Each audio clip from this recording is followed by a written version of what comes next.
Good morning. Thanks for joining us. Come on with us to Matthew 13 today. I want to talk about the second group in the parable of the sower. Matthew 13 at verse 3, Jesus says, "Behold, a sower went out to sow." Verse 5, the second group, he says, "Some fell," talking about the seed, "some fell on stony places where they did not have much earth, and they immediately sprang up because they had no depth of earth. But when the sun was up, they were scorched, and because they had no root, they withered away." I want you to visualize a plant in that situation. It has so little earth, and then it immediately hits rock. And of course, we're talking about people, but visualize the plant analogy. And I want you to think about what we are tempted to do when we have a plant in that situation. One thing is we have to keep concerning watering. We have to keep everything real shallow. We got to keep it real shallow, because you can't give it that real good deep watering, because all the water just runs away. There's no earth there to absorb the water, and you're in danger of flooding the plant. So you got to keep everything real shallow. The second thing you got to do is the parable talks about when the sun comes up and it scorches it. So you have to protect the plant, but you actually have to do more than that. You have to overprotect the plant. You have to baby it along, is what you have to do, because it's not able to bear its own burden. It's not able to. It doesn't have the root system. It's not able to put down the root system. So you have to overprotect it, and you have to baby it the whole time.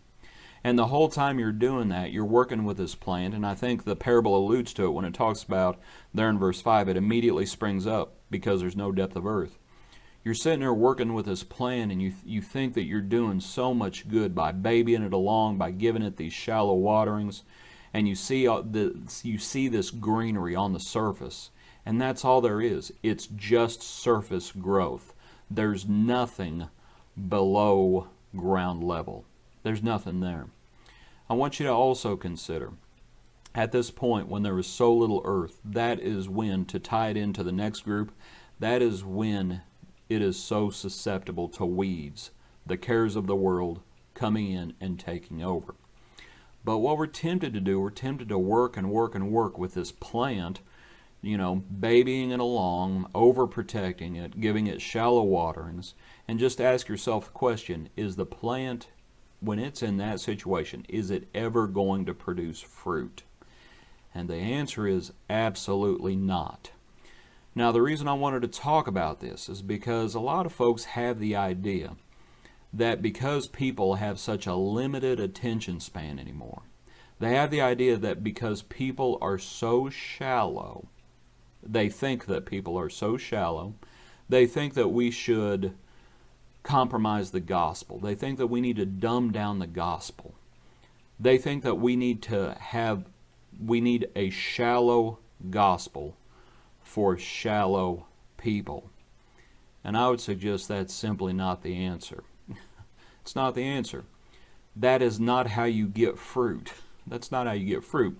When people try to do that, what they're doing is they're spending all their time trying to fix the stony ground. And there's not a lot you can do about it. What you have to do is you have to sow the seed.